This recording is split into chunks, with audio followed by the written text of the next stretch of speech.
नमस्कार दोस्तों, मैं थर तिवारी आकार आईएएस के ऑनलाइन कोर्स में आप सभी का स्वागत करता हूं। दोस्तों, आज हमें मुगल कालीन धार्मिक नीति पढ़नी है और मुगल कालीन धार्मिक नीति प्रारंभिक एवं मुख्य दोनों ही परीक्षाओं के दृष्टिकोण से महत्वपूर्ण है। मुगल कालीन धार्मिक नीति के अंतर्गत मुख्यतः प्रारंभिक व मुख्य परीक्षा में अकबर एवं औरंगजेब की धार्मिक नीति से संबंधित प्रश्न पूछे जाते हैं। यद्यपि आज की इस क्लास में हम केवल अकबर की ही धार्मिक नीति को कवर कर सकेंगे, लेकिन अपनी नेक्स्ट क्लास में हम लोग जहांगीर, शाहजहां एवं औरंगजेब की धार्मिक नीति को भी विस्तार से समझेंगे। तो दोस्तों, आज की इस क्लास में हम अकबर की धार्मिक नीति को विस्तार से समझने का प्रयास करेंगे, न केवल अकबर की धार्मिक नीति के अंतर्गत आने वाले महत्वपूर्ण तथ्यों को जानेंगे, बल्कि अकबर की धार्मिक नीति की अवधारणा को भी समझने की कोशिश करेंगे। दोस्तों, मुगल शासकों में प्रथम मुगल बादशाह बाबर हुआ। बाबर के संबंध में माना जाता है कि यदा कदा उसने कुछ ऐसे कार्य किए थे जो कि धार्मिक असहिष्णुता या धार्मिक कट्टरता के उदाहरण माने जा सकते हैं, लेकिन फिर भी अपने संपूर्ण जीवन काल में बाबर एक शासक के रूप में धर्मांध शासक दिखाई नहीं देता है। दोस्तों, बाबर ने यद्यपि खानवा एवं चंदेरी के युद्ध के दौरान जिहाद का नारा दिया था, अर्थात इन युद्धों को बाबर के द्वारा धर्म युद्ध की संज्ञा दी गई थी। साथ ही साथ बाबर ने खानवा के युद्ध के पश्चात मिली विजय के उपरांत गाजी की उपाधि धारण की थी। गाजी का अर्थ होता है काफिरों का कत्ल करने वाला। काफिर अर्थात गैर मुसलमानों का कत्ल करने वाला।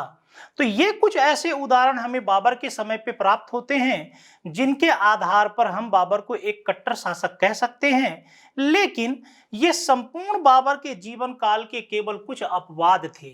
वास्तव में बाबर ने एक व्यवस्थित तरह से धार्मिक असहिष्णुता की नीति का अनुपालन नहीं किया था।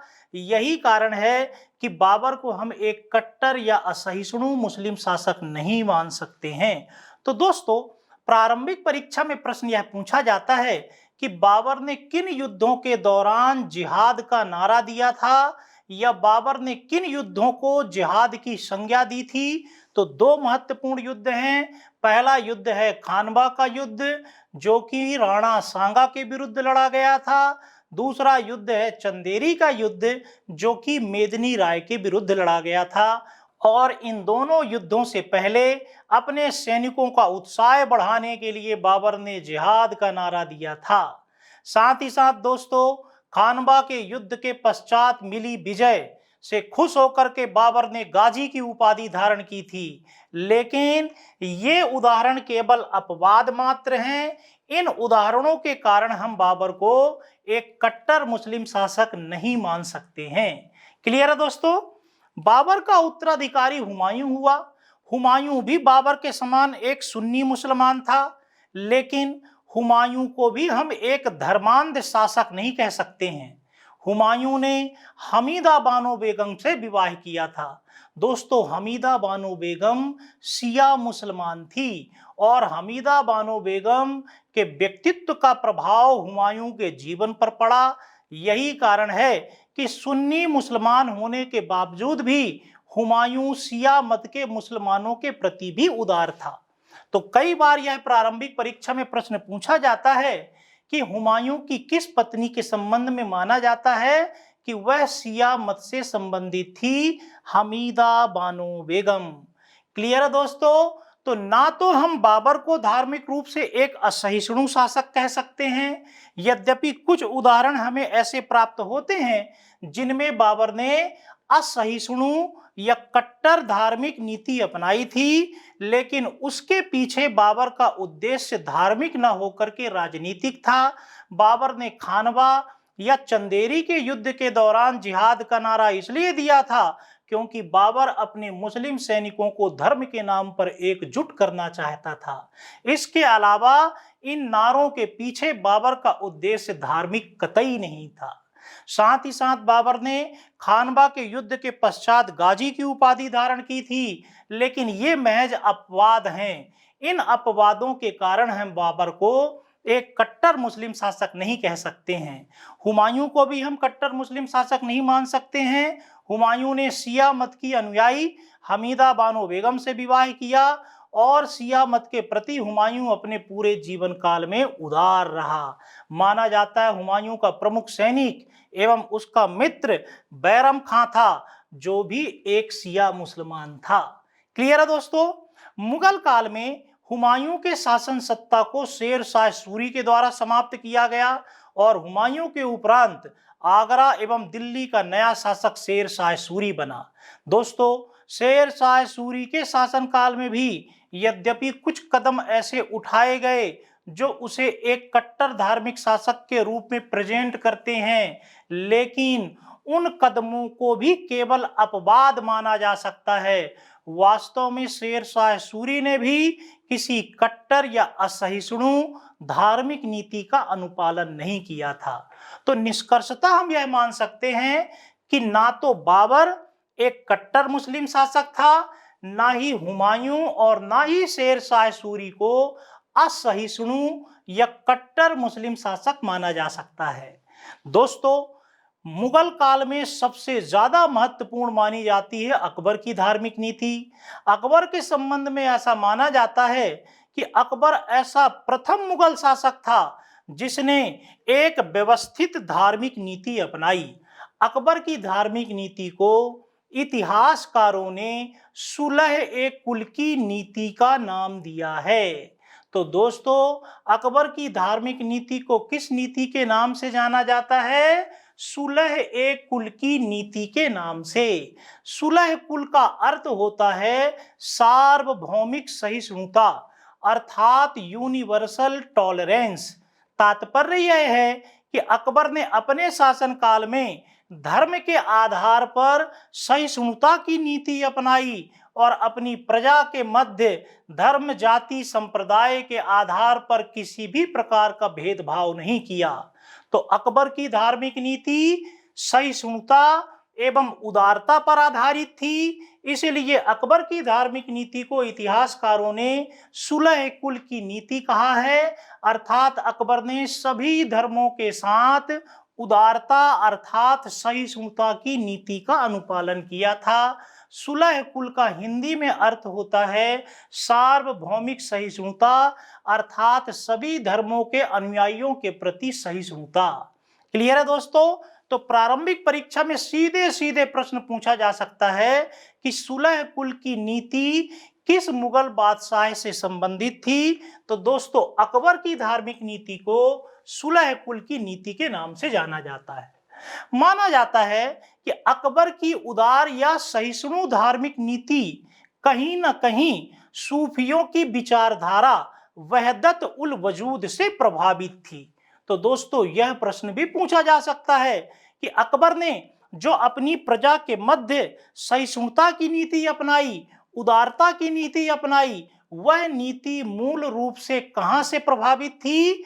तो इतिहासकार ऐसा मानते हैं कि अकबर की सहिष्णुतापूर्ण या उदारतापूर्ण धार्मिक नीति कहीं न कहीं सूफियों की विचारधारा वहदत उल वजूद से प्रभावित थी।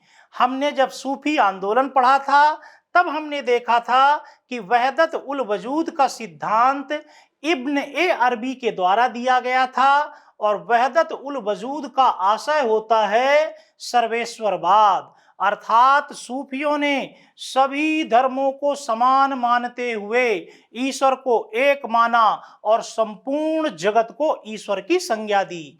तो अकबर की धार्मिक नीति में भी सभी धर्मों को सम्मान देते हुए, सभी धर्मों को महत्व देते हुए, सभी धर्मों के अनुयायियों के प्रति सहिष्णुता के व्यवहार को बढ़ावा दिया गया था।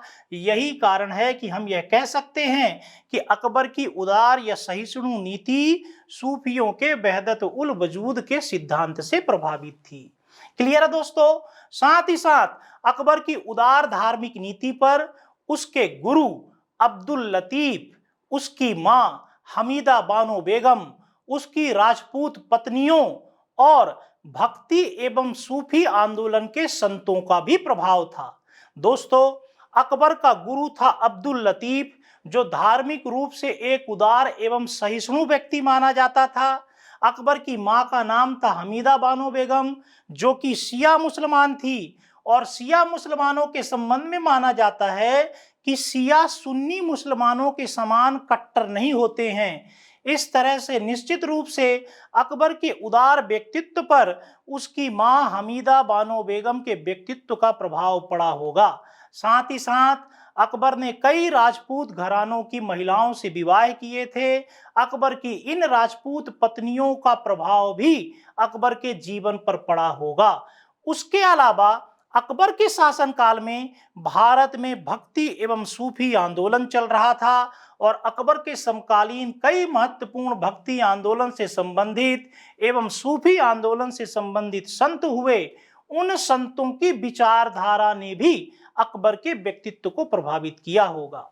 तो आप यह कह सकते हैं कि अकबर की उदार या सहिष्णुतापूर्ण धार्मिक नीति न केवल सूफियों के वहदत उल वजूद के सिद्धांत से प्रभावित थी, बल्कि अकबर की उदार धार्मिक नीति पर उसके गुरु अब्दुल लतीफ, उसकी मां हमीदा बानो बेगम, उसकी राजपूत पत्नियों और तत्कालीन भक्ति एवं सूफी आंदोलन के संतों के व्यक्तित्व का प्रभाव भी अवश्य रहा होगा। ठीक है दोस्तों, एक बार पुनः प्रारंभिक परीक्षा के दृष्टिकोण से इसे हम रिवाइज करते हैं। अकबर की धार्मिक नीति को मध्यकालीन भारतीय इतिहास में सुलह ए कुल की नीति के नाम से जाना जाता है। सुलह कुल की नीति का हिंदी में अर्थ होता है सार्वभौमिक सहिष्णुता, अर्थात अकबर ने सभी धर्मों के लोगों के साथ शांतिपूर्ण व्यवहार करने की नीति अपनाई थी। अकबर की धार्मिक नीति सूफियों के सिद्धांत वहदत उल वजूद से प्रभावित थी। इसके अलावा अकबर के सहिष्णुतापूर्ण एवं उदार व्यक्तित्व पर कहीं न कहीं अकबर के गुरु अब्दुल लतीफ, उसकी मां हमीदा बानो बेगम, उसकी राजपूत पत्नियों और तत्कालीन भक्ति एवं सूफी आंदोलन के संतों के व्यक्तित्व का प्रभाव अवश्य रहा होगा। ठीक है दोस्तों, आगे बढ़ते हैं हम लोग। अकबर की संपूर्ण धार्मिक नीति को हम 3 चरणों में विभाजित करके बेहतर तरीके से समझ सकते हैं। दोस्तों, सबसे प्रथम चरण में अकबर ने गैर मुसलमानों का समर्थन प्राप्त करने के लिए उदार एवं सहिष्णुतापूर्ण नीति अपनाई। इसलिए क्योंकि माना जाता है कि अकबर यह जानता था कि यदि मुगलों को भारत पर लंबे समय तक शासन करना है तो भारत की आबादी, जो कि ज्यादातर गैर मुस्लिम है, उस गैर मुस्लिम आबादी के प्रति मुझे सहिष्णुतापूर्ण नीति अपनानी पड़ेगी, ताकि गैर मुसलमानों का समर्थन प्राप्त करके मैं उनके माध्यम से न केवल एक विशाल मुगल साम्राज्य की स्थापना कर सकूं, बल्कि विशाल मुस्लिम साम्राज्य में एकता और शांति व्यवस्था भी स्थापित कर सकूं। इसीलिए अकबर ने अपने शासनकाल की मुख्यतः गैर मुस्लिम जाति राजपूतों का समर्थन प्राप्त करने के लिए धार्मिक क्षेत्र में उदारता की नीति अपनाई, ताकि राजपूतों के समर्थन से उनके माध्यम से भारत में एक विशाल मुस्लिम राज्य भी स्थापित किया जा सके और अपने साम्राज्य में शांति व्यवस्था भी स्थापित की जा सके। यही कारण है कि अपने जीवन के प्रारंभिक चरण में अकबर ने उदार धार्मिक नीति अपनाते हुए कई महत्वपूर्ण निर्णय लिए। वे निर्णय प्रारंभिक परीक्षा में पूछे जाते हैं। दोस्तों, अकबर ने उदार धार्मिक नीति अपनाते हुए 1562 ईस्वी में युद्ध बंदियों को जबरदस्ती दास बनाने पर प्रतिबंध लगा दिया। तो पहले जब भी किसी को युद्ध में बंदी बनाया जाता था तो उसे दास बना लिया जाता था, लेकिन अकबर ने इस नीति पर 1562 ईस्वी में प्रतिबंध लगा दिया। यह प्रश्न प्रारंभिक परीक्षा में पूछा जाता है कि अकबर ने किस वर्ष युद्ध बंदियों को दास बनाने पर प्रतिबंध लगा दिया था? 1562 ईस्वी में। माना जाता है कि अकबर ने यह निर्णय मेड़ता विजय के उपरांत राजपूत सैनिकों की वीरता से खुश होकर के लिया था। तो हमने देखा था कि अकबर के शासनकाल में मुगल सेनापति शरफुद्दीन के नेतृत्व में मेड़ता का अभियान किया गया था और मुगल सेना ने मेड़ता में जयमल की सेना को पराजित किया था। जयमल मेड़ता छोड़कर के मेवाड़ आ गए थे और मेड़ता के किलों पर मुगलों का अधिकार स्थापित हो गया था। उसी अभियान के दौरान राजपूतों की वीरता से खुश होकर के अकबर ने यह निर्णय लिया और अकबर ने 1562 ईस्वी में राजपूतों की वीरता से खुश होकर के युद्ध बंदियों को जबरदस्ती दास बनाने की प्रथा पर प्रतिबंध लगा दिया। दोस्तों इतना ही नहीं, एक वर्ष के उपरांत अर्थात 1563 ईस्वी में अकबर ने हिंदुओं पर लगने वाले तीर्थ यात्रा कर को भी समाप्त कर दिया। दोस्तों मुगल काल में ऐसे हिंदू जो तीर्थ स्थानों की यात्रा करते थे उन्हें जगह जगह एक कर देना होता था जिसे तीर्थ यात्रा कर के नाम से जाना जाता था। अबुल फजल का यह कहना है कि मुगल काल में प्रतिवर्ष मुगल शासकों को 1 करोड़ तीर्थ यात्रा कर प्राप्त होता था, लेकिन अकबर ने 1563 ईस्वी में हिंदुओं पर लगने वाले तीर्थ यात्रा कर को समाप्त कर दिया। तो दोस्तों 1562 में अकबर ने दास प्रथा पर प्रतिबंध लगा दिया और 1563 में अकबर ने हिंदुओं पर लगने वाले तीर्थ यात्रा कर को भी समाप्त कर दिया। क्लियर है दोस्तों। एक वर्ष के उपरांत अकबर ने 1564 ईस्वी में एक सबसे महत्वपूर्ण निर्णय लिया और हिंदुओं पर लगने वाले जजिया कर को समाप्त कर दिया गया। दोस्तों जजिया कर जो कि भारत में सबसे पहली बार मोहम्मद बिन कासिम के द्वारा सिंध के गैर मुसलमानों पर लगाया गया था, उस कर को मुगल बादशाह अकबर के शासनकाल में 1564 ईस्वी में समाप्त कर दिया गया। ये बहुत बड़ा निर्णय था। तो क्लियर है दोस्तों। इतना ही नहीं, एक वर्ष के उपरांत 1565 ईस्वी में अकबर ने लोगों का जबरदस्ती धर्मांतरण करके उन्हें इस्लाम धर्म स्वीकार कराने की नीति को भी प्रतिबंधित कर दिया। अर्थात अब जबरदस्ती किसी का धर्मांतरण नहीं किया जा सकता था। तो अकबर ने कंटिन्यू ये 4 महत्वपूर्ण निर्णय लिए। 1562 ईस्वी में उसने दास प्रथा पर प्रतिबंध लगा दिया। 1563 ईस्वी में उसने हिंदुओं पर लगने वाले तीर्थ यात्रा कर को समाप्त कर दिया। 1564 ईस्वी में उसने जजिया कर को समाप्त कर दिया। 1565 ईस्वी में उसने जबरदस्ती धर्मांतरण पर भी प्रतिबंध लगा दिया। तो ये समस्त सन और इन सनों में लिए गए निर्णय प्रारंभिक परीक्षा में पूछे जाते हैं या फिर इनसे संबंधित जोड़ी मिलाओ एक प्रश्न पूछा जा सकता है। क्लियर है दोस्तों। तो 1562 में अकबर ने दास प्रथा को प्रतिबंधित किया, 63 में तीर्थ यात्रा कर को समाप्त किया, 64 में जजिया कर को समाप्त किया और 65 में जबरदस्ती धर्मांतरण पर प्रतिबंध लगा दिया। दोस्तों इसके उपरांत 1565 के आसपास अकबर की उदार एवं सहिष्णुतापूर्ण धार्मिक नीति में हमें विचलन दिखाई देता है और अकबर 1567-68 ईस्वी में मेवाड़ अभियान के लिए स्वयं गया। उस समय मेवाड़ के शासक राणा उदय सिंह थे। यद्यपि राणा उदय सिंह अपने चित्तौड़ के किले को छोड़ करके जंगल की ओर चले गए और चित्तौड़ के किले की सुरक्षा की जिम्मेदारी उनने जयमल और फत्ता अर्थात फतेह सिंह को सौंपी, लेकिन अकबर ने रात्रि के समय बंदूक चला करके जयमल की हत्या कर दी और फिर फतेह सिंह भी राजपूत सैनिकों के साथ मुगलों के विरुद्ध लड़ते हुए वीर गति को प्राप्त हुए। इसी अभियान के दौरान अकबर ने अपने जीवन में पहली एवं अंतिम बार जिहाद का नारा दिया था और इस युद्ध में मिली सफलता के उपरांत अकबर ने फतहनामा जारी किया था। तो यह अभियान अकबर के जीवन पर एक कलंक माना जाता है क्योंकि अकबर ने आजीवन सहिष्णुतापूर्ण एवं उदार धार्मिक नीति का पालन किया था, लेकिन उसने मेवाड़ अर्थात चित्तौड़ अभियान के दौरान जिहाद का नारा दिया था और युद्ध में मिली विजय के उपरांत फतहनामा जारी किया था। तो यह एक ऐसा उदाहरण था जो कि अकबर के जीवन पर एक कलंक माना जाता है। तो दोस्तों यहां से भी प्रारंभिक परीक्षा में प्रश्न पूछा जा सकता है कि अकबर ने किस अभियान के दौरान जिहाद का नारा दिया था, या अकबर ने कहां मिली विजय के उपरांत फतहनामा जारी किया था। तो माना जाता है अकबर ने 1568 ईस्वी में मेवाड़ या चित्तौड़ अभियान के दौरान मिली विजय से खुश होकर के फतहनामा जारी किया था, और इसी अभियान के दौरान अकबर ने जिहाद का नारा दिया था। क्लियर है दोस्तों। लेकिन दोस्तों इस अभियान के उपरांत अकबर 1573 ईस्वी में 3 लोगों के संपर्क में आया, और उन तीनों लोगों के संपर्क में आने के उपरांत अकबर का दृष्टिकोण एक बार पुनः उदार एवं सहिष्णु हुआ।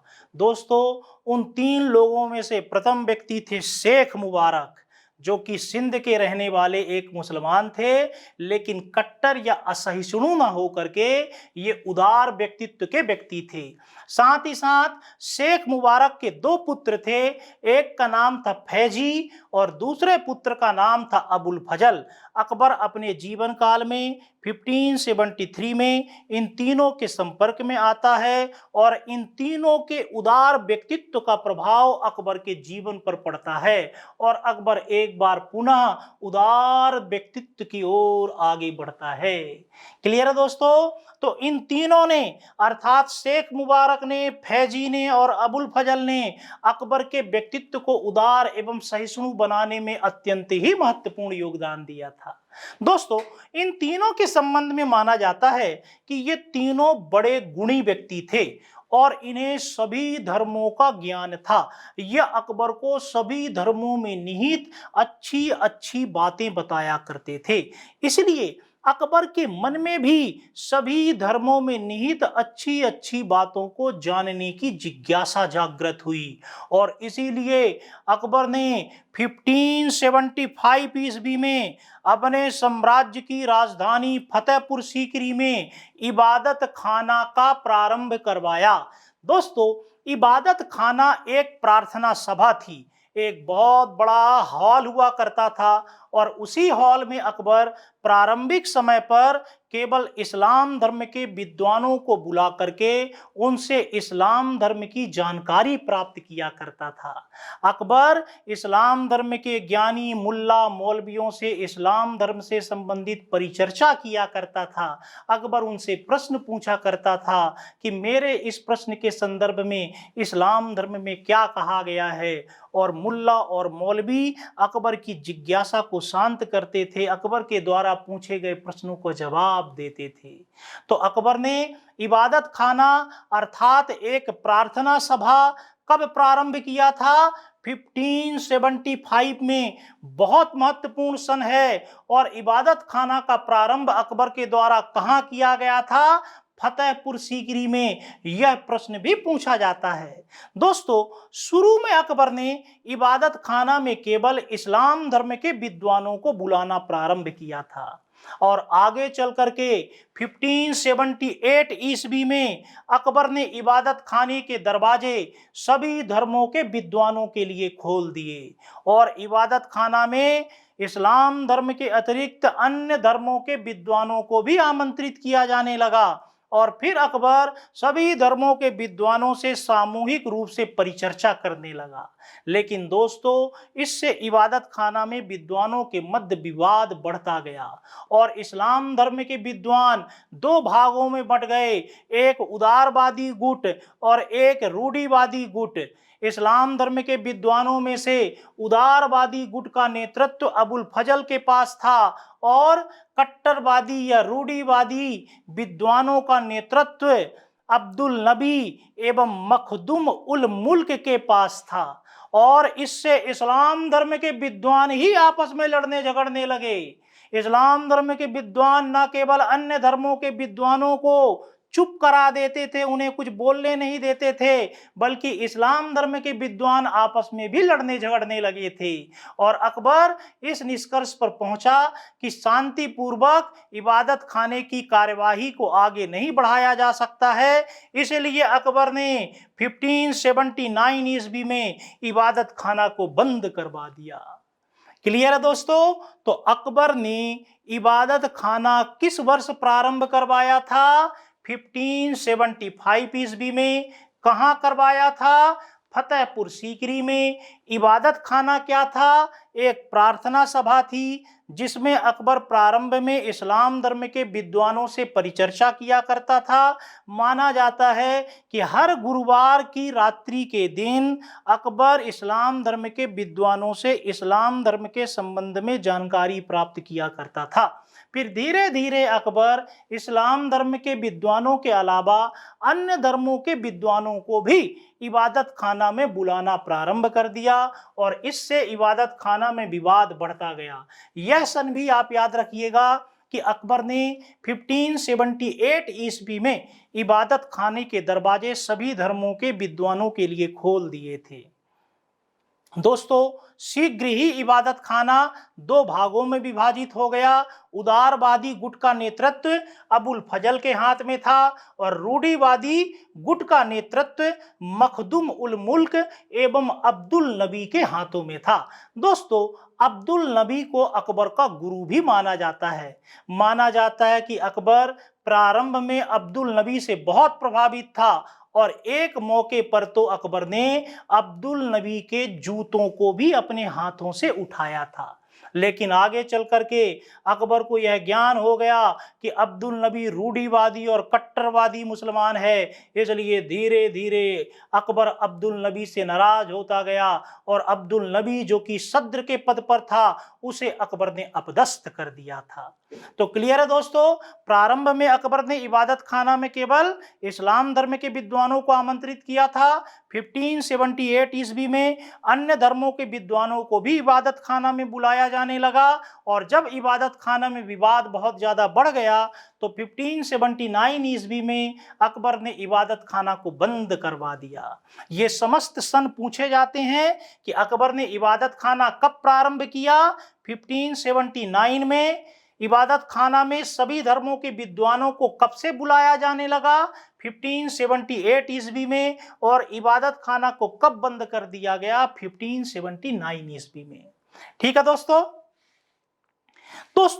इबादत खाना में जब डिबेट होती थी तब उस डिबेट के दौरान अकबर को यह आभास हुआ कि इस्लाम धर्म के जो विद्वान हैं अर्थात इस्लाम धर्म में जो मुल्ला और मौलवी हैं वो बहुत कट्टर हैं और वो इस्लाम धर्म के अतिरिक्त अन्य किसी भी धर्म को सत्य नहीं मानते हैं। वो केवल अपने ज्ञान को ही सत्य मानते हैं। यहाँ तक कि कई बार वो मुगल बादशाह अकबर को भी चुप करवा देते थे कि बादशाह अकबर, आपको भी ऐसा प्रश्न पूछने का अधिकार नहीं है या आप भी इस विद्वान का समर्थन नहीं कर सकते हैं।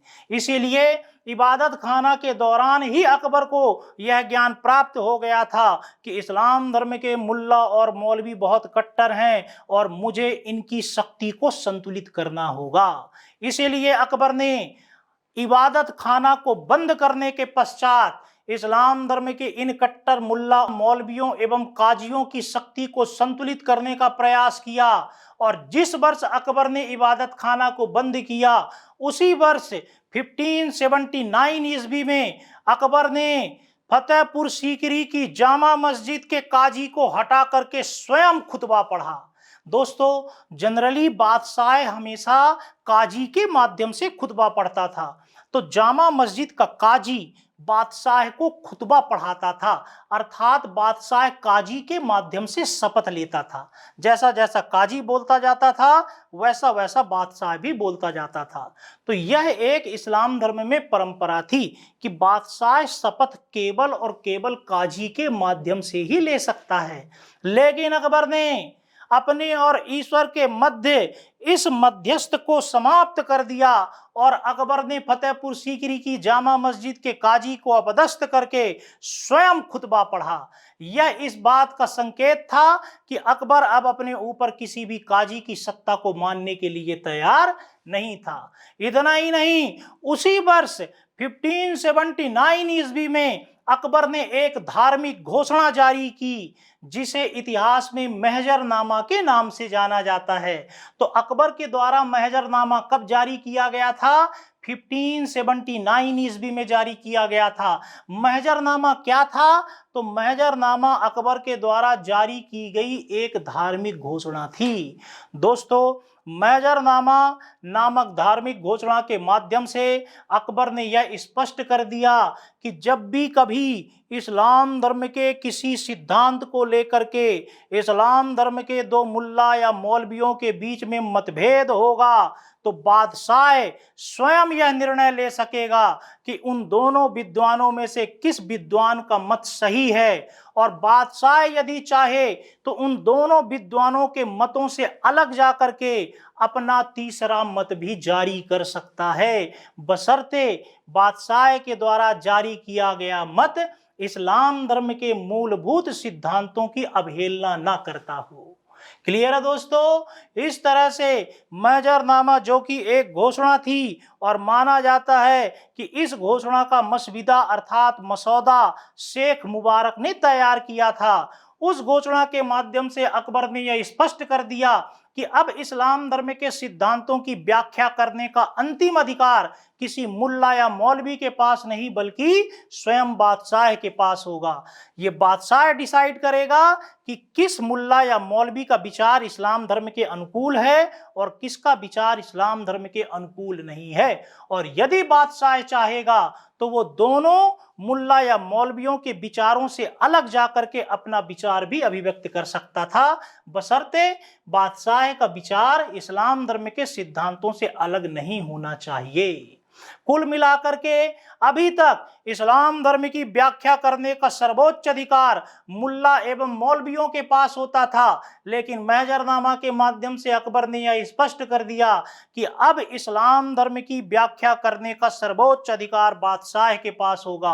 अर्थात बादशाह न केवल राजनीतिक क्षेत्र में प्रमुख माना जाएगा बल्कि आज से बादशाह धार्मिक क्षेत्र का भी प्रमुख माना जाएगा। क्लियर है दोस्तों? तो यहां से कई महत्वपूर्ण प्रश्न पूछे जा सकते हैं। पहला महत्वपूर्ण प्रश्न कि अकबर ने कहां की जामा मस्जिद से स्वयं खुतबा पढ़ा था? तो दोस्तों, अकबर ने 1579 ईस्वी में फतेहपुर सीकरी की जामा मस्जिद से स्वयं खुतबा पढ़ा था। माना जाता है कि उस खुतबा को शेख मुबारक के बड़े पुत्र फैजी ने तैयार किया था। तो जैसा फैजी ने लिखा था अकबर ने वैसा ही एज इट इज पढ़ा। क्लियर दोस्तों? और उसी वर्ष 1579 ईस्वी में, यह सन अत्यंत महत्वपूर्ण है, इसी सन में अकबर ने महजरनामा जारी किया।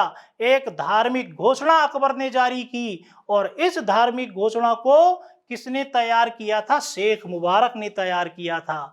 इस धार्मिक घोषणा को मध्यकालीन भारतीय इतिहास में महजरनामा नाम से जाना जाता है, और इस धार्मिक घोषणा के माध्यम से अकबर ने यह स्पष्ट कर दिया कि जब भी इस्लाम धर्म को लेकर के दो मुल्ला मौलवी या काजियों में विवाद उत्पन्न होगा तो बादशाह निर्णय लेगा कि किस काजी या किस मुल्ला या किस मौलवी का विचार इस्लाम धर्म के अनुकूल है। बादशाह चाहे तो उनमें से किसी एक विचार को चुन सकता है, और यदि चाहे तो दोनों को रिजेक्ट करके अपना नया विचार जारी कर सकता है। बस शर्त यही थी कि बादशाह का विचार इस्लाम धर्म के मूलभूत सिद्धांतों से अलग ना हो।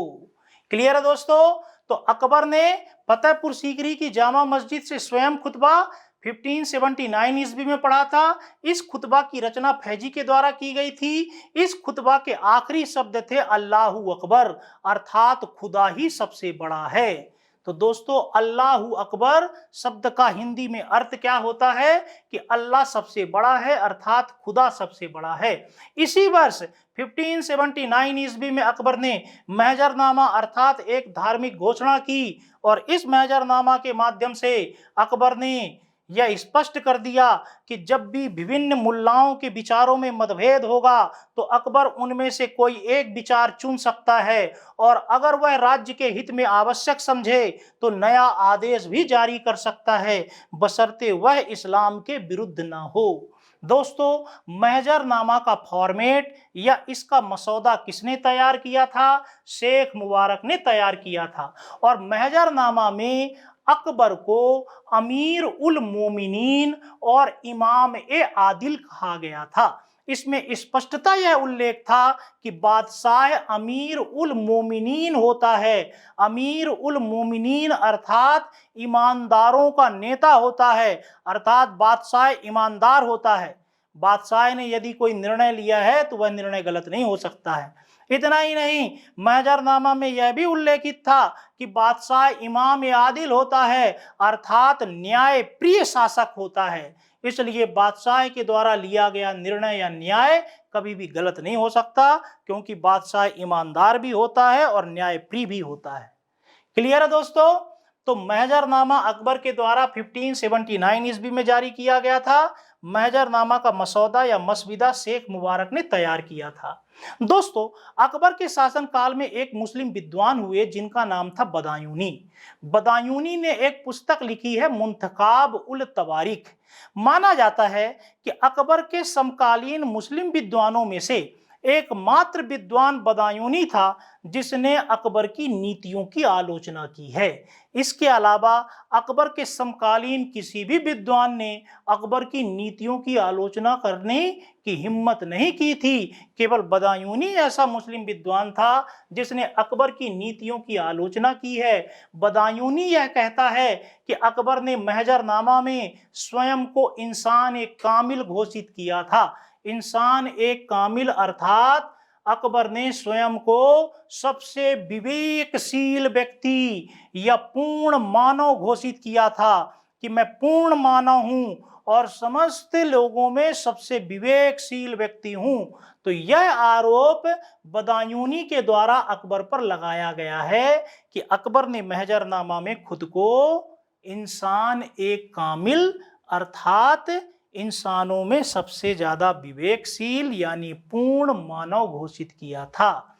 माना जाता है कि महजरनामा पर केवल और केवल 7 उलेमाओं ने हस्ताक्षर किए थे। उलेमा कौन? तो इस्लाम धर्म में जो धर्म एवं न्याय से जुड़े हुए विद्वान होते थे उन्हें उलेमा कहा जाता था।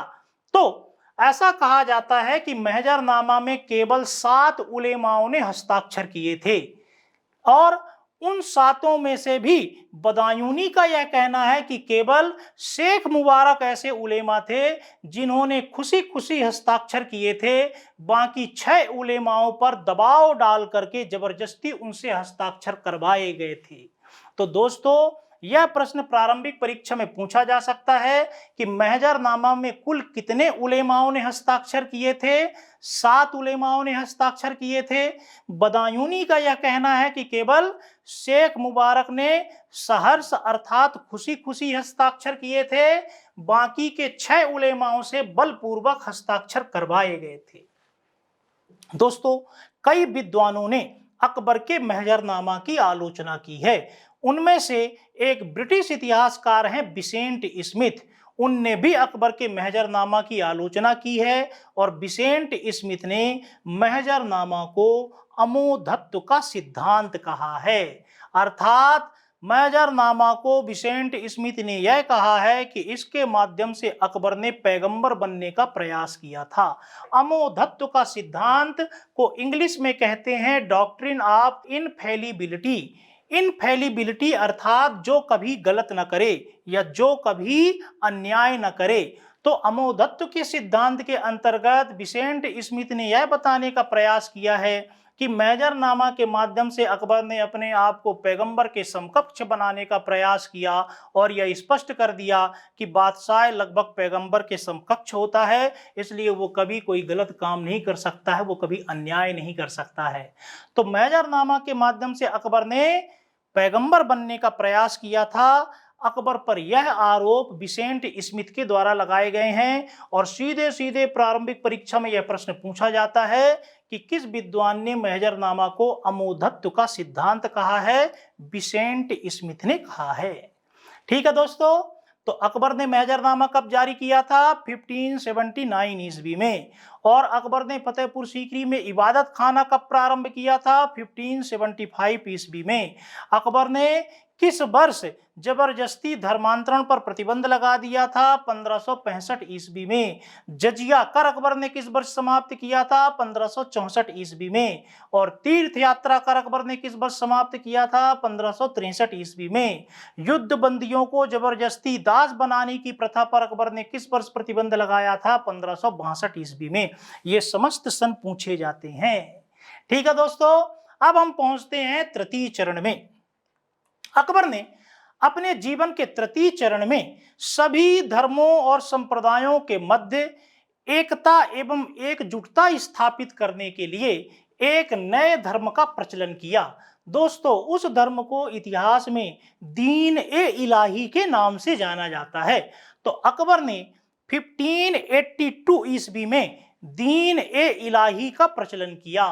दीन ए इलाही को बहुत सारे विद्वानों ने एक नए धर्म की संज्ञा दी है, जबकि कुछ ऐसे विद्वान भी हैं जो दीन ए इलाही को कोई नया धर्म ना मान करके पहले से प्रचलित सभी धर्मों में निहित अच्छी अच्छी बातों का संग्रह माना है।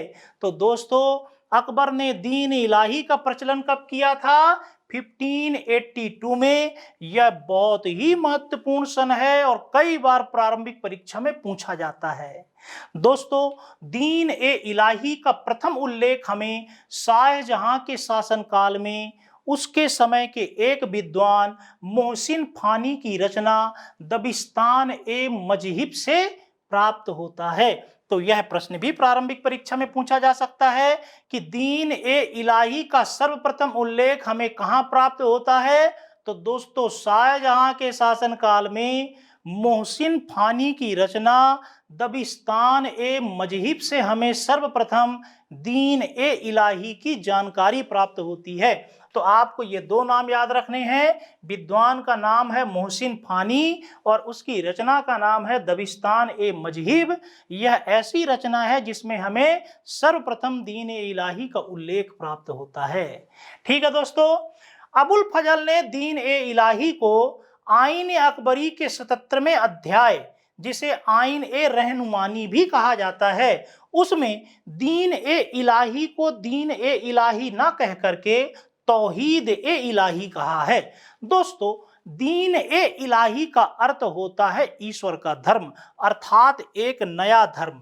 लेकिन अबुल फजल ने आईन अकबरी में दीन इलाही शब्द का उपयोग नहीं किया है और अकबर के द्वारा जो 1582 ईस्वी में एक नई आचार संहिता जारी की गई थी, उस आचार संहिता को अबुल फजल ने ईश्वर का धर्म अर्थात एक धर्म न मान करके तौहीद ए इलाही की संज्ञा दी है, अर्थात उसे एकेश्वरवाद की संज्ञा दी है।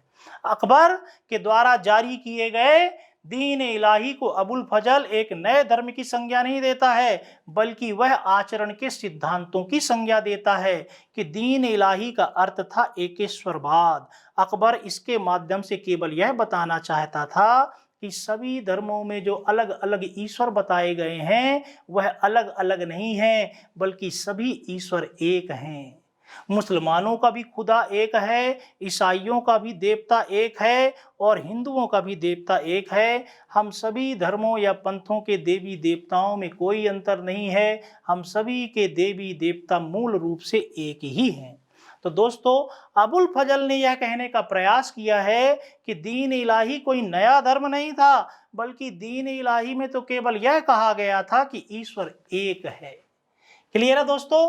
तो अबुल फजल ने दीन इलाही को आईन अकबरी के 77वें आईन अर्थात उसके 77वें नियम के अंतर्गत, जिसे आईन रहनुमानी भी कहा जाता है, उसमें दीन इलाही को तौहीद ए इलाही कहा है। लेकिन बदायूनी ने दीन इलाही को दीन इलाही कहा है और बदायूनी का यह कहना है कि अकबर ने यह नया धर्म चलाया था और नए धर्म को चलाने के माध्यम से अकबर पैगंबर बनने का प्रयास कर रहा था। जिस तरह से पैगंबर ने एक नए धर्म इस्लाम धर्म की स्थापना की थी, उसी तरह अकबर ने भी 1582 ईस्वी में एक नए धर्म का प्रचलन प्रारंभ किया था और उस धर्म को दीन इलाही के नाम से जाना जाता था। यह बात बदायूनी ने कही है, लेकिन अबुल फजल इसे नया धर्म न मान करके यह कहता है कि दीन इलाही वास्तव में तौहीद इलाही था।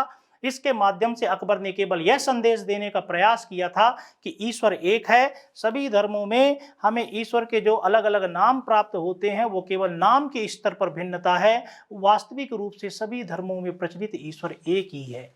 क्लियर दोस्तों? तो अबुल फजर ने दीन इलाही शब्द की जगह तौहीद इलाही शब्द का उपयोग किया है, जबकि बदायूनी ने दीन इलाही और तौहीद इलाही इन दोनों शब्दों का उपयोग किया है। और बदायूनी यह कहता है कि अकबर ने नए धर्म को प्रारंभ किया था और इस नए धर्म को चलाने के साथ अकबर ने पैगंबर बनने का प्रयास किया था।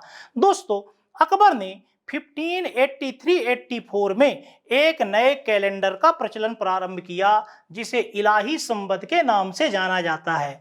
तो अकबर से पहले मुगल काल में हिजरी संवत का प्रचलन था। हिजरी संवत जो कि 622 ईस्वी में प्रारंभ हुआ था। हमने देखा था कि जब हजरत मोहम्मद पैगंबर साहब मक्का से मदीना आए थे, उसी वर्ष 622 ईस्वी से इस्लाम धर्म में एक नए संवत, एक नए कैलेंडर का प्रचलन प्रारंभ हुआ था जिसे हिजरी संवत के नाम से जाना जाता है। लेकिन अकबर ने अपने शासनकाल में 1583-84 ईस्वी में हिजरी संवत की जगह एक नए संवत अर्थात कैलेंडर का प्रचलन प्रारंभ किया जिसे इलाही संवत के नाम से जाना जाता है। ठीक है दोस्तों, ऐसा कई विद्वान मानते हैं कि दीन ए इलाही धर्म भी सूफियों के सिद्धांत वहदत उल वजूद पर आधारित था, क्योंकि वहदत उल वजूद में भी यह माना जाता था कि सब कुछ ईश्वर है और ईश्वर एक है। Everything is God and God is everything, यानी एकमात्र सत्ता ईश्वर की है, ईश्वर से बाहर या ईश्वर से अलग किसी की भी सत्ता नहीं है। तो वहदत उल वजूद के सिद्धांत में भी एकेश्वरवाद की बात कही गई थी और अकबर ने भी दीन इलाही के माध्यम से एकेश्वरवाद को स्वीकार किया था। दोस्तों, वास्तव में देखा जाए तो दीन इलाही कोई नया धर्म नहीं था, बल्कि सभी धर्मों में निहित अच्छी अच्छी बातों का यह एक संग्रह था। तो यह एक आचार संहिता थी जिसे अकबर ने अपने शासनकाल में लागू करने का प्रयास किया था और अकबर ने किसी पर कोई दबाव नहीं बनाया था। अकबर ने यह स्पष्ट कर दिया था कि जो चाहे वो अपनी स्वेच्छा से हंसी खुशी दीन इलाही को स्वीकार कर सकते हैं और जो भी व्यक्ति दीन इलाही को स्वीकार करेगा वो इसके अंतर्गत बताए गए सिद्धांतों एवं नियमों का पालन करेगा। लेकिन अकबर ने किसी पर दबाव नहीं डाला और जो दीन इलाही के सिद्धांत या नियम थे वो वास्तव में सभी धर्मों में निहित अच्छी अच्छी बातें थीं। तो दीन इलाही कोई नया धर्म नहीं था, बल्कि यह एक आचार संहिता थी जिसका पालन करने के लिए लोग स्वतंत्र थे। जो चाहें वो दीन इलाही को स्वीकार करें और उसके सिद्धांतों का पालन करें। अकबर ने जबरदस्ती इस सिद्धांत या इस धर्म को स्वीकार करने के लिए किसी पर दबाव नहीं बनाया था। तो दोस्तों, दीन इलाही सूफियों के विचार वहदत उल वजूद से प्रभावित था, क्योंकि वहदत उल वजूद का भी अर्थ यही होता है एकेश्वरवाद। ईश्वर एक है और सब कुछ ईश्वर है, ईश्वर के अतिरिक्त अन्य किसी की भी सत्ता नहीं है।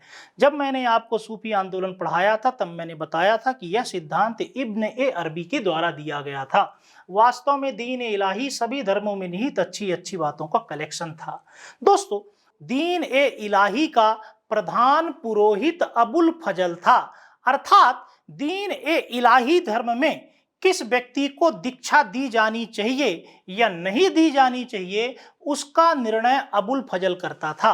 और अबुल फजल यदि किसी व्यक्ति का चयन कर लेता था कि यह व्यक्ति दीन इलाही धर्म को स्वीकार करने के योग्य है, तो अबुल फजल रविवार के दिन उस व्यक्ति को दीक्षा प्राप्त करने के लिए अकबर के सामने प्रस्तुत करता था और अकबर रविवार के दिन उस व्यक्ति को दीन ए इलाही में दीक्षा देता था। तो दोस्तों, दीन ए इलाही का प्रधान पुरोहित किसे माना जाता है? अबुल फजल को। दीन ए इलाही में दीक्षा किस दिन दी जाती थी? रविवार के दिन। किसके द्वारा दीक्षा दी जाती थी? अकबर के द्वारा। और प्रत्याशियों को अकबर के समक्ष किसके द्वारा प्रस्तुत किया जाता था? अबुल फजल के द्वारा।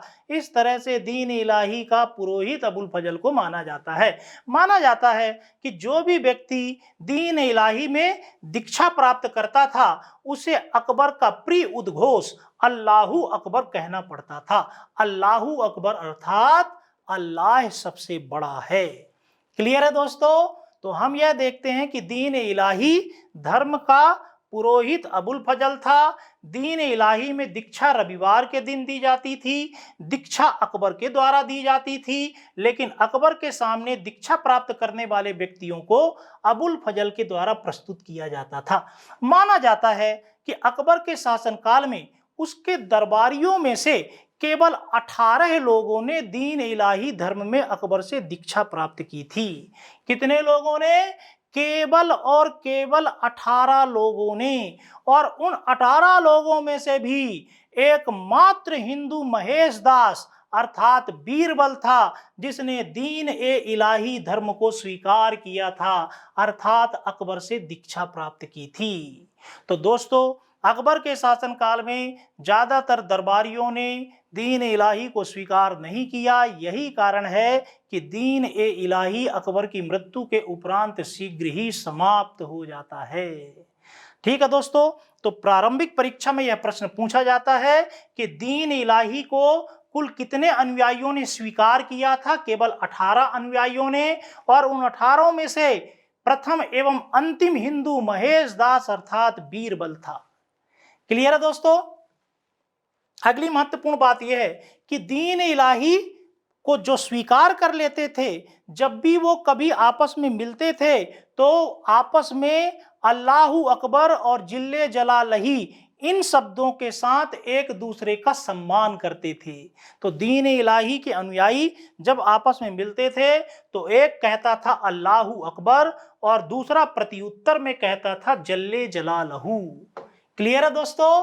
तो दीन इलाही के अनुयायी आपस में जब कभी मिलते थे तो एक सम्मान के साथ कहता था कि खुदा सबसे बड़ा है अर्थात अल्लाहू अकबर, और दूसरा प्रत्युत्तर में कहता था कि हाँ ऐसा ही है, जल्ले जलालहू। आगे हम बढ़ते हैं दोस्तों। दीन इलाही के अनुयायियों को बदायूनी का यह कहना है कि अपनी 4 चीजें बादशाह को समर्पित करनी होती थीं।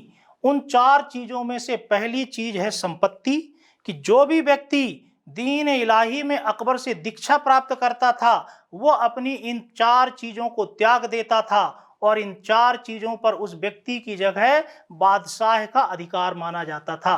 पहला संपत्ति, दूसरा धर्म, तीसरा जीवन और चौथा सम्मान।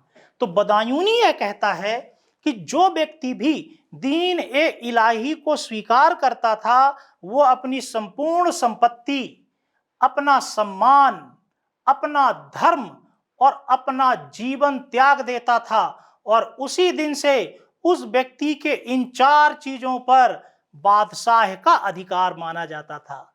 किन पर दोस्तों? अपनी संपत्ति पर, सम्मान पर, धर्म पर और जीवन पर। क्यों? क्योंकि इन्हीं 4 चीजों की वजह से व्यक्ति में घमंड होता है। तो यदि आप इन 4 चीजों का त्याग कर दोगे तो आप उदार बन जाएंगे, आप सहिष्णु बन जाएंगे। इसलिए दीन इलाही धर्म के अनुयायियों को ये 4 चीजें त्यागनी होती थीं। कौन सी 4 चीजें? अपनी संपत्ति, अपना सम्मान, अपना धर्म और अपना जीवन। क्लियर है? बदायूनी ने कहा है कि इन 4 को सम्मिलित रूप से चहारगाना ए इखलास कहा जाता था। तो दीन इलाही के अनुयायियों को चहारगाना ए इखलास को त्याग देना होता था। क्लियर है दोस्तों? तो ये प्रश्न भी प्रारंभिक परीक्षा में पूछा जा सकता है। आईन अकबरी के अनुसार दीन ए इलाही के जो अनुयायी होते थे उन्हें 12 सिद्धांतों या नियमों का पालन करना होता था। और मैंने आपको पहले ही बताया कि ये 12 सिद्धांत या नियम वास्तव में पहले से प्रचलित सभी धर्मों में निहित अच्छी अच्छी बातें थीं। तो दीन इलाही के कुल कितने सिद्धांत थे? 12 सिद्धांत थे, जिनका पालन इस धर्म को स्वीकार करने वाले अनुयायियों को करना पड़ता था। हम देखते हैं कि पहला सिद्धांत था कि इस धर्म को स्वीकार करने वाले अनुयायियों के लिए जरूरी था कि वो अपने जीवन काल में ही मृत्यु भोज दें, अर्थात आपके मरने के बाद मृत्यु भोज का कोई महत्व नहीं रह जाएगा। वास्तव में आपको अपने जीवन काल में ही मृत्यु भोज दे करके दीन दुखियारों को खाना खिलाना चाहिए, क्योंकि जब आप मरेंगे तो मरने के साथ ही आप या तो जहन्नुम चले जाएंगे या जन्नत चले जाएंगे। अब यदि आप मरने के बाद मृत्यु भोज देते हैं तो उसका फल आपको नहीं मिलेगा, क्योंकि फल प्राप्त करने से पहले ही आप मरने के साथ ही या तो जन्नत चले गए अर्थात स्वर्ग चले गए, या आप जहन्नुम अर्थात नरक चले गए। इसलिए दीन इलाही में अकबर ने पहला सिद्धांत यह बनाया कि आपको अपने जीवन काल में ही मृत्यु भोज दे देना होगा। दोस्तों, दूसरा सिद्धांत यह था कि जो भी व्यक्ति दीन इलाही धर्म में दीक्षा प्राप्त करेगा वो कम उम्र की लड़कियों से या बूढ़ी औरतों से वैवाहिक संबंध स्थापित नहीं करेंगे। क्लियर है दोस्तों?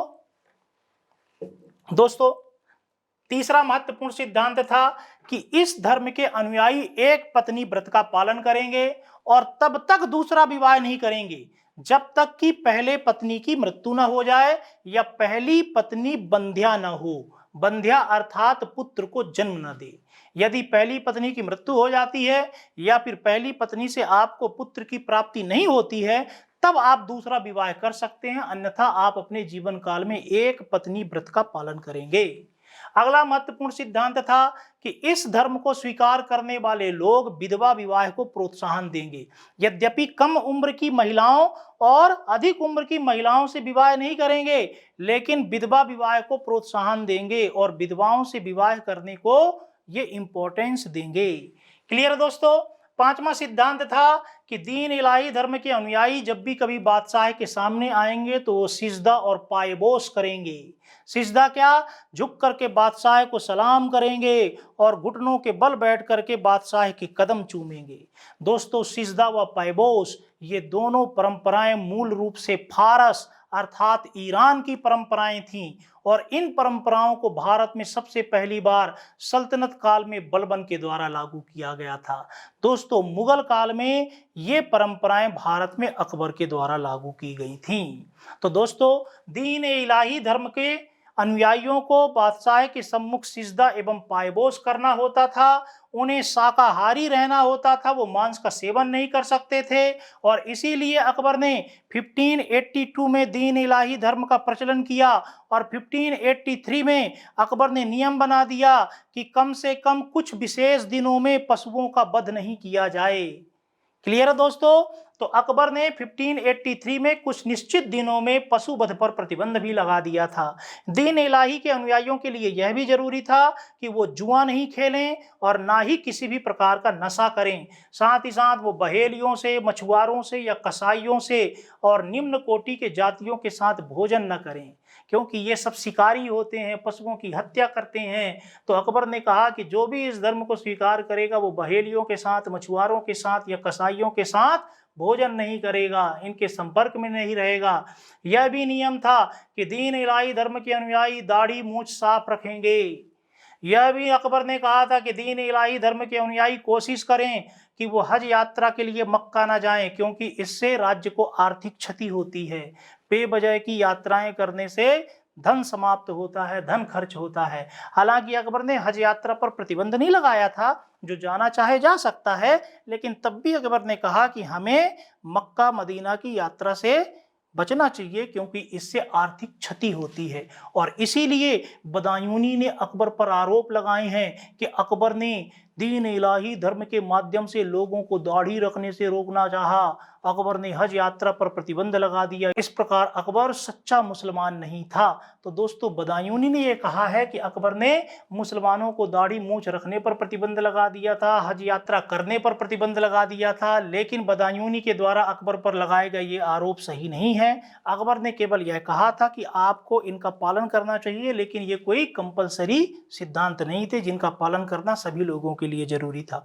केवल वही लोग इनका पालन करें जो दीन इलाही को स्वीकार करें, और आपकी स्वेच्छा पर निर्भर करता है, आप चाहें तो स्वीकार करें, चाहे तो स्वीकार नहीं करें।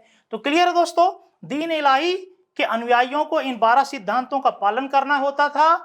और विसेंट स्मिथ ने अकबर के दीन इलाही के संबंध पर भी आलोचना की है और दीन इलाही को अकबर की मूर्खता का परिणाम कहा है या अकबर की भूल का स्मारक कहा है। तो यह प्रश्न भी प्रारंभिक परीक्षा में पूछा जाता है कि किस विद्वान ने दीन ए इलाही को अकबर की मूर्खता का परिणाम या भूल का स्मारक कहा था? बिसेंट स्मिथ ने। और हमने पहले भी देखा है कि बिसेंट स्मिथ ने अकबर के द्वारा जारी किए गए महजरनामा की भी आलोचना की थी और महजरनामा को बिसेंट स्मिथ ने अमोघत्व का सिद्धांत कहा था। अर्थात बिसेंट स्मिथ ने यह कहने का प्रयास किया था कि अकबर ने महजरनामा के माध्यम से पैगंबर के समकक्ष पहुंचने का प्रयास किया था, उसने पैगंबर बनने का प्रयास किया था। लेकिन ये समस्त अकबर पर जो आरोप लगाए गए हैं ये मिथ्या प्रतीत होते हैं। वास्तव में दीन इलाही के पीछे अकबर का उद्देश्य कोई खुदा बनना नहीं था, धर्म का प्रमुख बनना नहीं था। इसके पीछे अकबर का उद्देश्य केवल यह था कि सभी धर्मों में जो अच्छी अच्छी बातें हैं उनका अनुपालन जनता को करना चाहिए और जनता की स्वेच्छा पर निर्भर है कि वो चाहें तो दीन इलाही को स्वीकार करें और उसके सिद्धांतों का पालन करें, अन्यथा स्वीकार ना करें। क्लियर है दोस्तों? एक बार पुनः रिवीजन करते हैं कि अकबर ने तृतीय चरण में 1582 में सभी धर्मों में सामंजस्य स्थापित करने के लिए, इसलिए अकबर ने सभी धर्मों की अच्छी अच्छी बातों को दीन इलाही में सम्मिलित किया था। सभी धर्मों में सामंजस्य स्थापित करने के लिए दीन इलाही का प्रवर्तन किया था।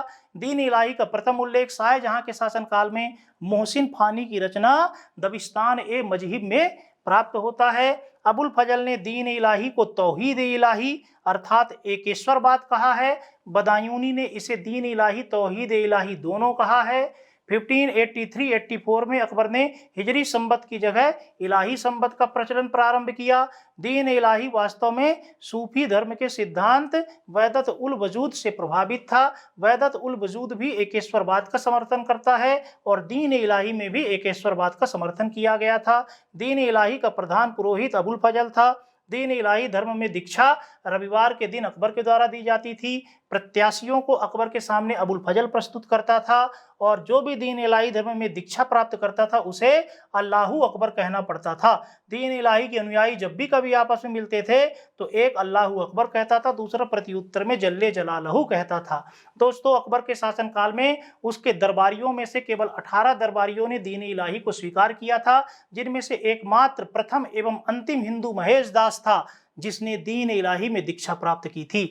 दीन इलाही जो भी स्वीकार करते थे उन्हें अपनी संपत्ति, सम्मान, धर्म व जीवन बादशाह को समर्पित करना होता था। इन चारों को बदायूं ने चहार गाना ए इखलास कहा है।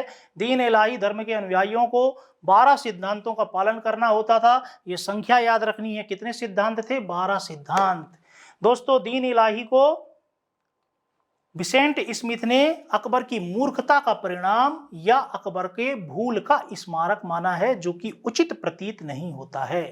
ठीक है दोस्तों, तो ये बहुत ही फैक्चुअल इंफॉर्मेशन है, लेकिन प्रारंभिक परीक्षा में पूछी जा सकती हैं और सीधे सीधे दीन इलाही पर शॉर्ट नोट्स या लॉन्ग नोट्स मुख्य परीक्षा में भी पूछा जा सकता है। तो आपको इसके संबंध में जानकारी होनी चाहिए। दोस्तों, अकबर इसलिए धार्मिक रूप से एक सहिष्णु शासक था, एक उदार शासक था, क्योंकि अकबर ने अपने शासनकाल में अपने दरबार में सभी धर्मों के विद्वानों को संरक्षण प्रदान किया था और अकबर की आस्था केवल इस्लाम धर्म में ही नहीं थी। यद्यपि वो इस्लाम धर्म का अनुयायी था, वो मुसलमान था, लेकिन अन्य धर्मों के सिद्धांतों के प्रति भी उसके मन में श्रद्धा थी, उसमें आस्था थी। दोस्तों, अकबर सूफियों के प्रति भी अच्छा दृष्टिकोण रखता था। माना जाता है कि सूफी सिलसिलों में चिश्ती सूफी सिलसिला के प्रति अकबर का दृष्टिकोण विशेष रूप से महत्वपूर्ण था और अकबर सूफी संत मुइनुद्दीन चिश्ती और शेख सलीम चिश्ती पर आस्था रखता था। अकबर ने अपने जीवन काल में मुइनुद्दीन चिश्ती की दरगाह की यात्रा कुल 14 बार की थी। तो मुइनुद्दीन चिश्ती, जिनकी दरगाह राजस्थान के अजमेर में है, अकबर उनकी दरगाह की यात्रा के लिए अपने शासनकाल में कुल कितने बार गया था? 14 बार गया था। इतना ही नहीं, फतेहपुर सीकरी में रहने वाले सूफी संत शेख सलीम चिश्ती पर भी अकबर आस्था रखता था।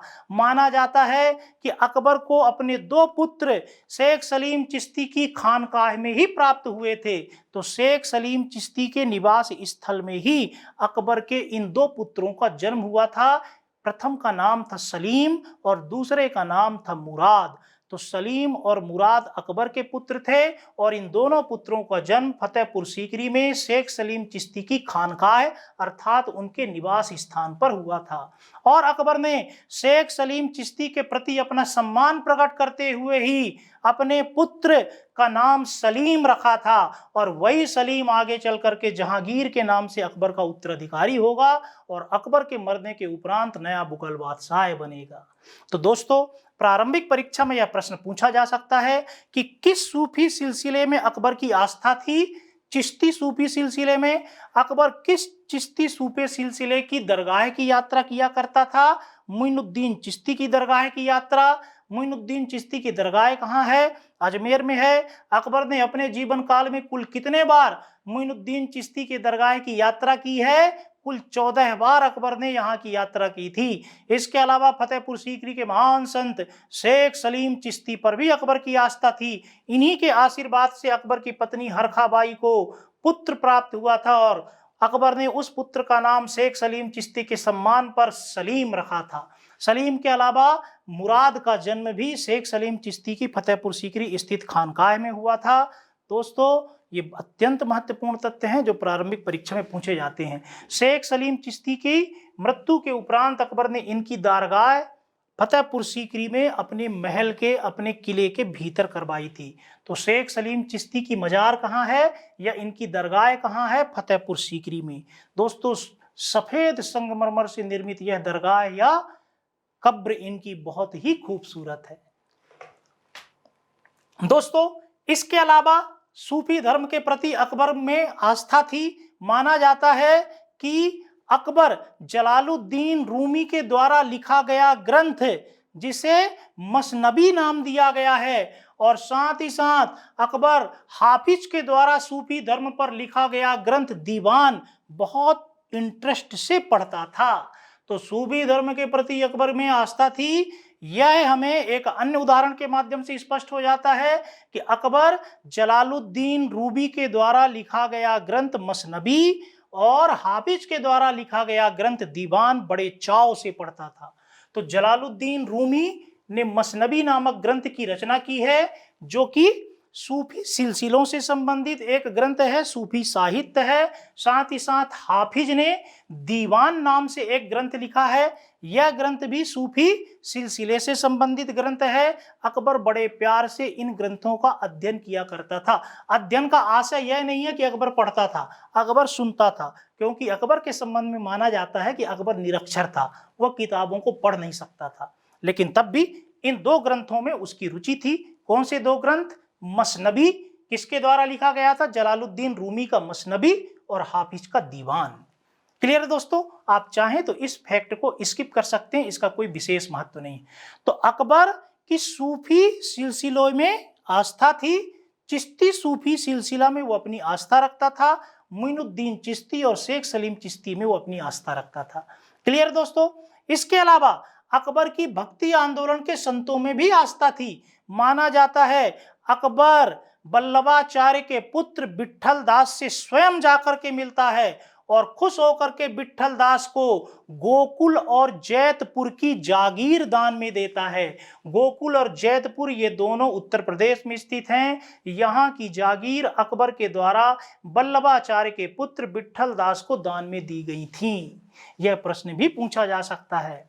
हिंदू धर्म के प्रति भी अकबर में आस्था थी और अकबर के दरबार में 2 महान हिंदू संत रहते थे। प्रथम का नाम था पुरुषोत्तम और द्वितीय का नाम था देवी। तो अकबर की दरबार की शोभा ऐसे कौन से हिंदू विद्वान थे जो बढ़ाते थे? पुरुषोत्तम एवं देवी। और इन्हीं से प्रभावित होकर के अकबर ने पुनर्जन्म के सिद्धांत को मानना प्रारंभ कर दिया था। क्लियर है दोस्तों। हिंदू धर्म में ही नहीं, जैन धर्म में भी अकबर की आस्था थी और जैन धर्म से संबंधित दो महत्वपूर्ण विद्वान अकबर के दरबार की शोभा बढ़ाते थे।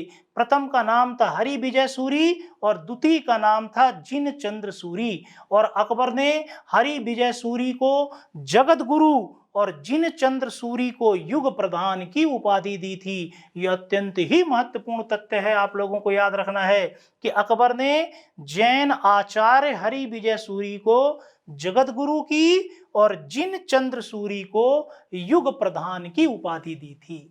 ठीक है दोस्तों। दोस्तों, पारसी धर्म में भी अकबर की आस्था थी। माना जाता है कि अकबर के दरबार की शोभा पारसी धर्म के विद्वान दस्तूर मेहरजी राणा बढ़ाते थे। अर्थात दस्तूर मेहरजी राणा जो कि पारसी धर्म से संबंधित एक महत्वपूर्ण विद्वान थे, ये अकबर के दरबार में रहते थे और इनकी विद्वता से खुश होकर के, इनके ज्ञान से खुश होकर के अकबर ने इन्हें 200 बीघा जमीन दान में दी थी। और दोस्तों, अकबर पारसी धर्म के सिद्धांतों से बहुत प्रभावित हुआ और पारसी धर्म से ही प्रभावित होकर के अकबर ने नियम बना दिया कि अब मेरे दरबार में 24 घंटे अग्नि प्रज्वलित की जाएगी। साथ ही साथ अकबर सूर्य की भी पूजा करता था, अग्नि की भी पूजा करता था।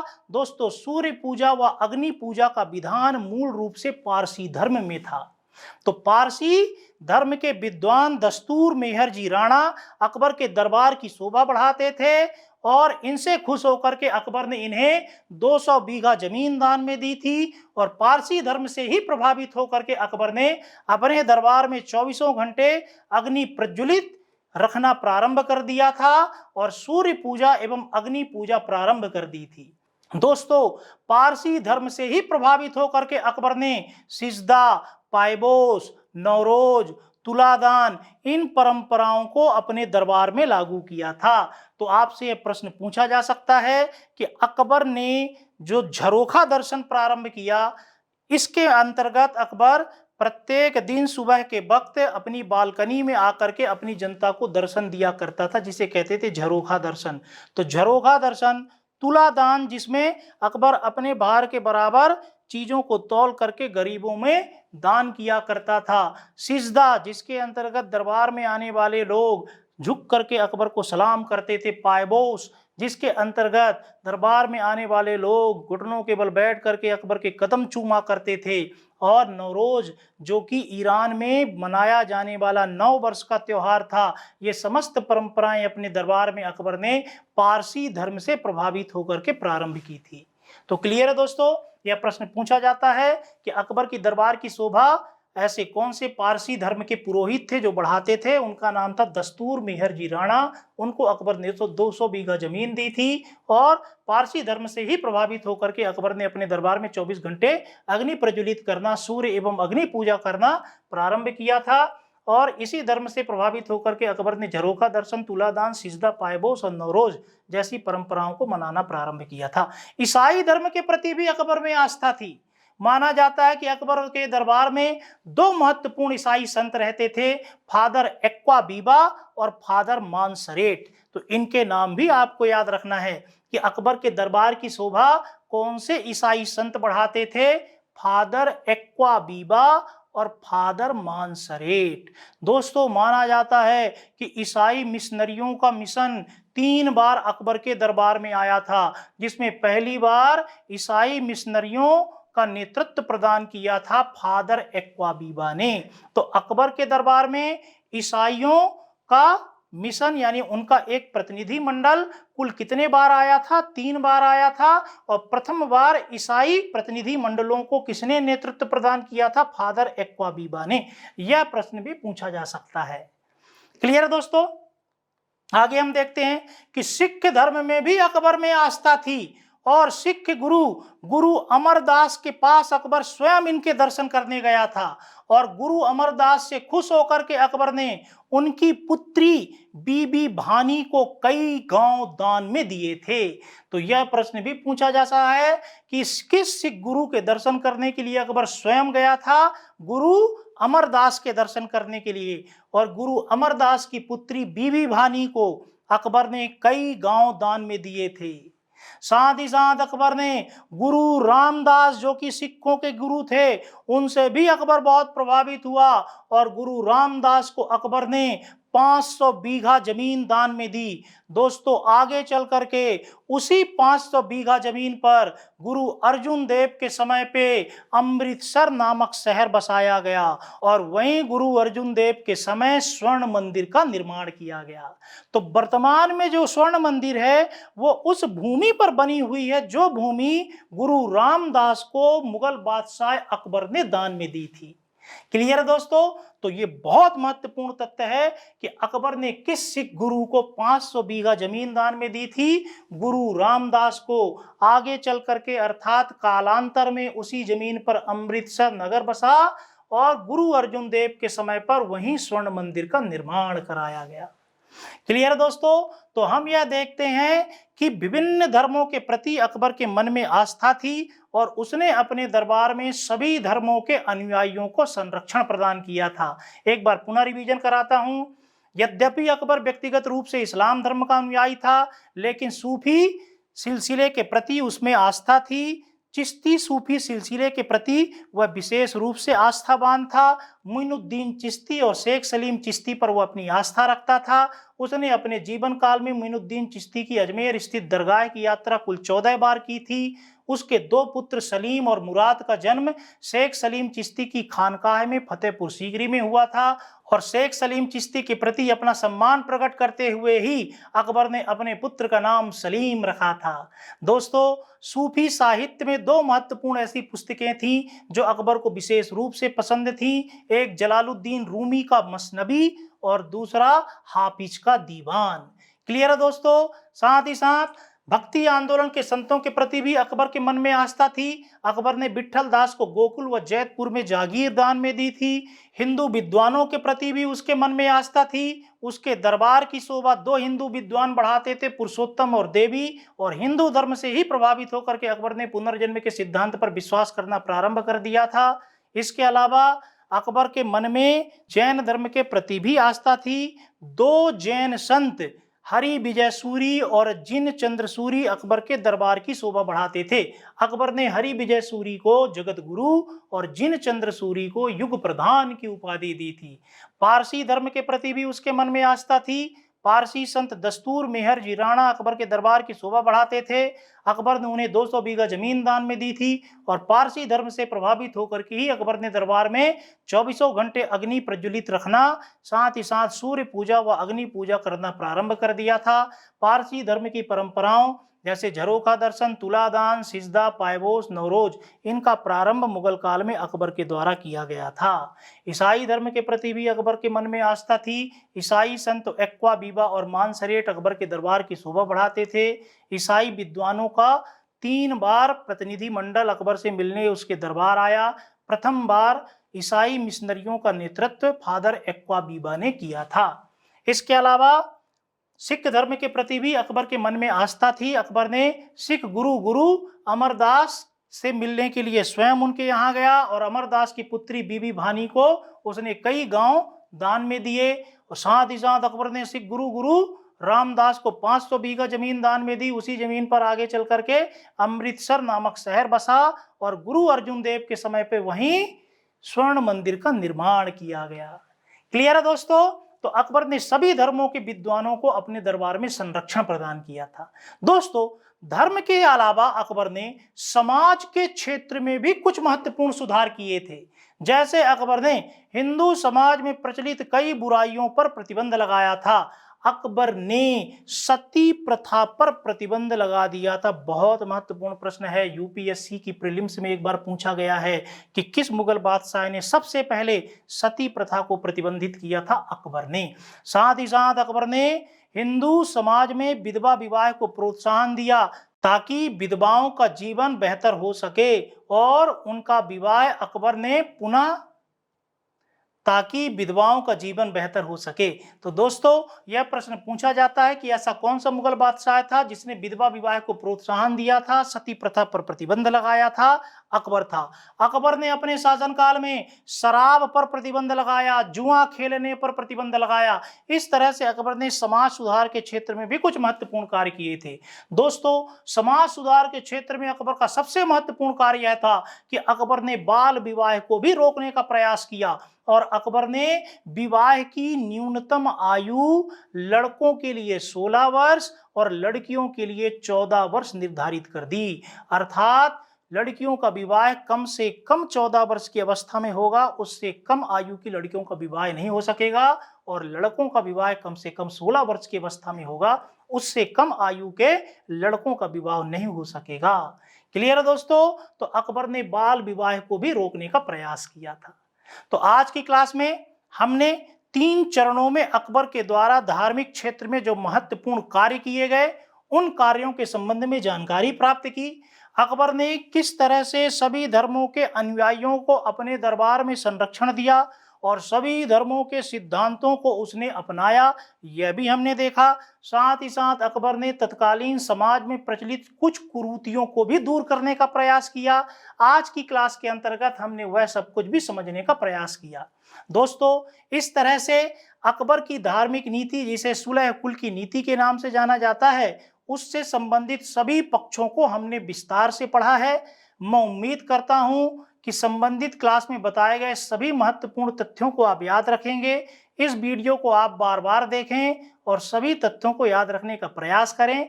दोस्तों, खुश रहें, सुरक्षित रहें, स्वस्थ रहें। Thank you very much.